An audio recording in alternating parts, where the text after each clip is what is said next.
In June, a year into the presidency of Dwight D. Eisenhower, U.S. support for the French war against the Viet Minh had turned into a flood of arms and cash.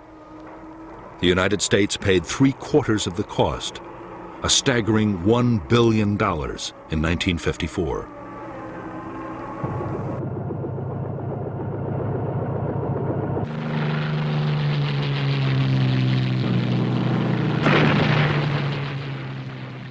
The problem was that even with colossal American aid, the French were failing to beat the Viet Minh.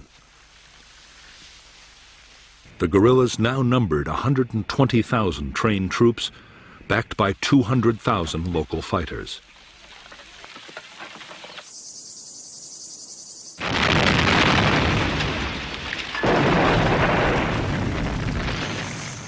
As French casualties passed 50,000, in France, the public grew weary of the seemingly endless war. There were calls for negotiations with the Viet Minh. Pressure for talks grew even greater as the conflict in Korea ended. But Eisenhower and his Vice President Richard Nixon were dead set against any compromise.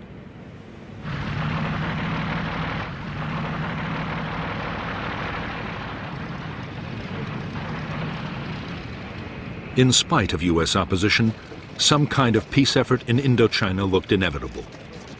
The hope was that the French might win a major battlefield victory and so strengthen their hand in any talks. The result was a plan for a big offensive in late 1953.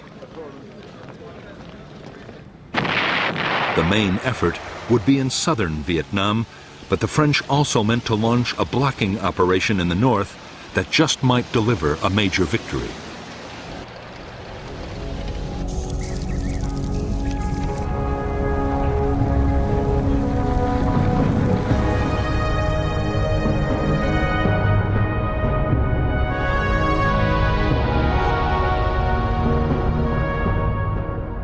By now, vast tracts of French Indochina had fallen under Viet Minh control. In the northeast of Vietnam, the only French territory was an enclave around Hanoi. The insurgents' main military stronghold was in the Viet Bac, a mountainous region near the Chinese border. To the Viet Minh, already in control of vast areas of Laos, its royal capital, Luang Prabang, offered a tempting target, and the French were keenly aware of the danger.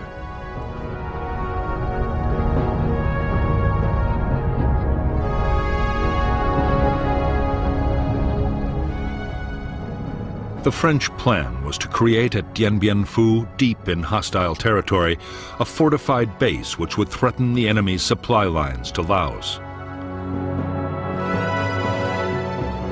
Just as important, the fort might act as bait, luring the Viet Minh to attack with their best troops. The base could be supplied from Laos overland, and it could also be reinforced by air. The result they hoped for would be a set-piece battle that would allow superior French firepower to inflict a decisive defeat on the Viet Minh.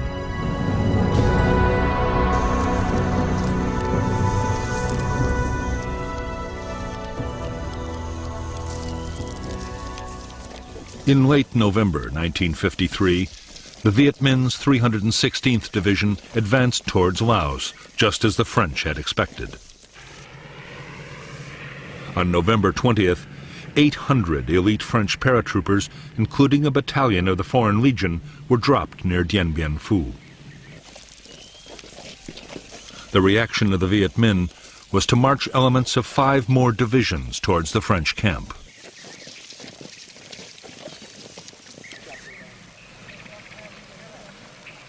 The French paratroopers at Dienbienphu quickly set about building fortifications and an airstrip. The idea was to mount offensive sweeps into the surrounding area, but soon the French were forced to think again.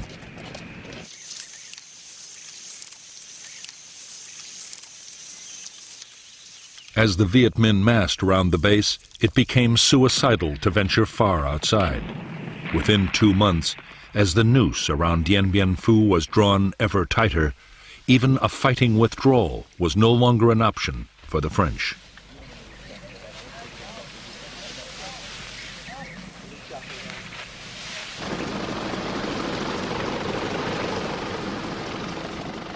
Even though his forces were now surrounded, the French commander, Colonel Christian de Castries, was completely confident. He was certain that aircraft could supply all the base's needs. Only enemy artillery posed any real danger.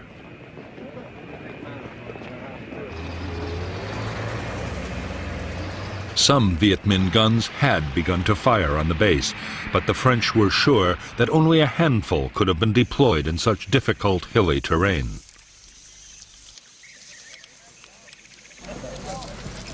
As for Viet Minh supplies and reinforcements, French air power would make sure they never reached Dien Phu.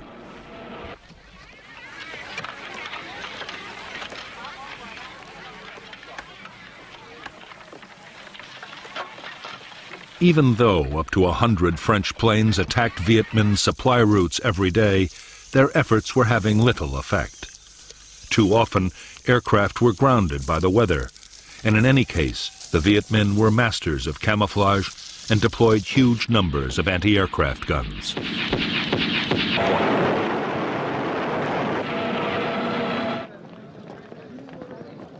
In a massive effort over several months, General Voi Nguyen Giap, the Viet Minh commander, used 50,000 support troops to deploy more than 200 artillery pieces and anti-aircraft guns and a vast supply of ammunition around Dien Bien Phu.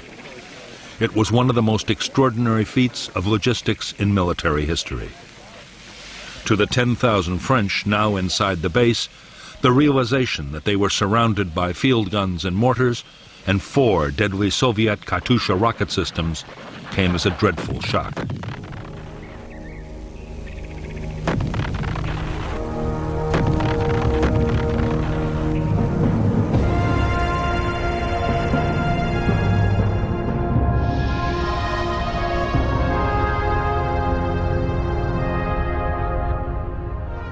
The French base at Dien Bien Phu had been sited on a flat valley floor.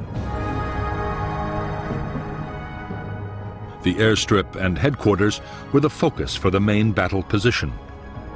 A complex of 5 strongholds, codenamed Françoise, Huguette, Claudine, Eliane, Dominique. To break up attacks, strongpoints Anne-Marie, Gabrielle, Béatrice, and Isabelle had been created on a series of low hills. The base was manned by 9 infantry battalions and 2 crack parachute battalions. For support, there were artillery and mortars, light tanks, and fighter bombers.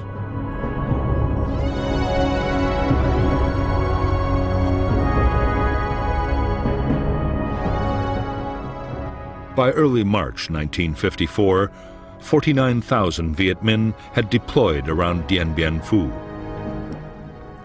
3 infantry divisions and 2 independent regiments were supported by the field guns of the 351st Heavy Division on the hills to the east, and by heavy mortars on all sides.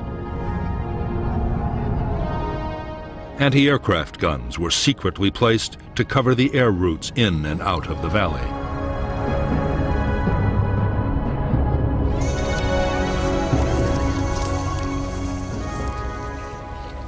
As the weeks went on, Viet Minh artillery fire caused more and more casualties amongst the French at Dien Bien Phu. The fortifications had never been meant to withstand heavy artillery, and the French were horrified to find that neither counter-battery fire nor airstrikes were able to silence the enemy guns.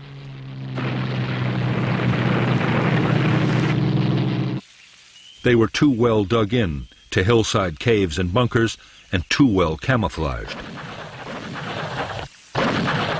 Any day now, the French knew, they would face an all-out enemy attack. It came on March 13, 1954.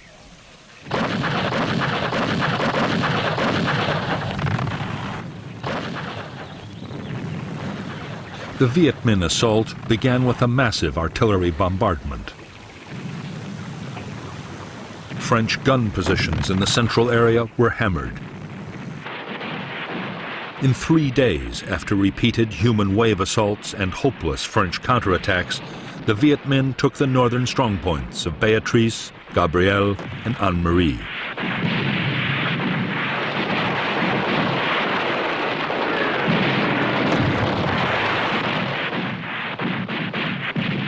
The loss of their northern outposts cost the French 1,500 men. The Viet Minh had suffered much worse, nearly 7,000 killed and wounded, but they had proved that the French defenses could be overcome.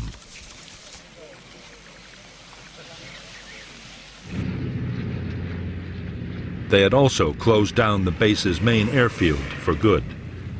The French would now have to depend on parachute drops for supply and reinforcement.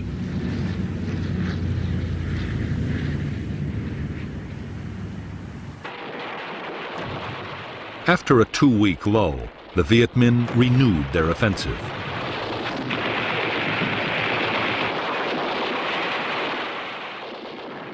The battle raged for a fortnight, with the French contesting every foot of ground.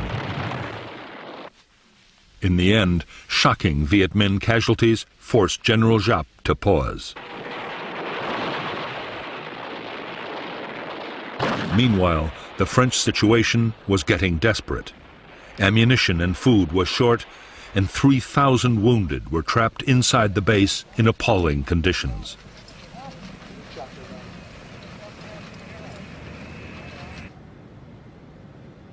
With disaster looming on the battlefield, the French appealed to the United States for help.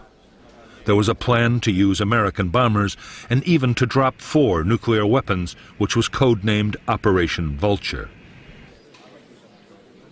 But Eisenhower ruled out any American military intervention unless other allies took part. None agreed to help. The French at Dienbienphu were to be left to their fate.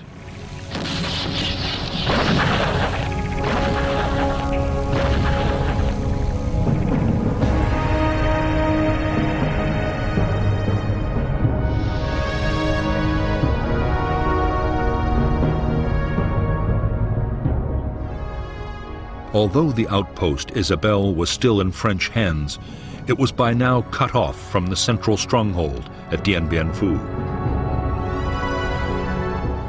Besieged by the Viet Minh 304th Division, Isabelle was under heavy artillery fire. Incredibly, although attacked time and time again, the post would hold out until the very end of the battle.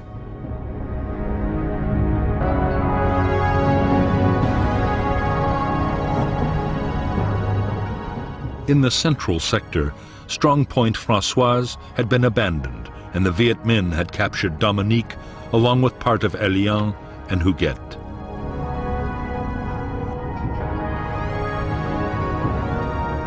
However, there were 2 new strongpoints, Sparrowhawk and Juno.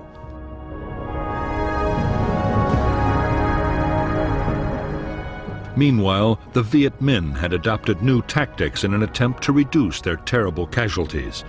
Secretly, they had dug more than 50 miles of trenches, creeping right up to the French perimeter. The final Viet Minh assault came on the night of May 1st, 1954.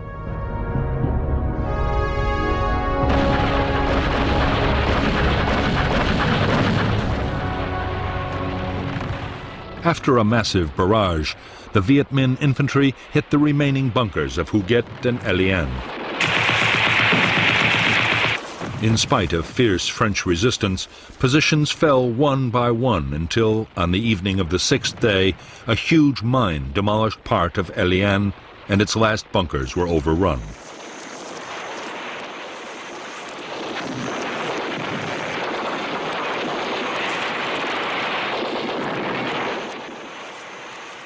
At 5:30 p.m. on May 7, 1954, Vietnamese forces occupied the French command post, and the French commander ordered his troops to cease fire. It was 55 days to the minute since the battle had begun. At Dienbienphu, 3,000 French troops had been killed and 8,000 wounded. The Viet Minh had suffered much worse, with more than 8,000 dead and 12,000 wounded. But for them, the outcome had still been a triumph. On the eve of an international conference on Indochina, they had shattered France's resolve to carry on the war.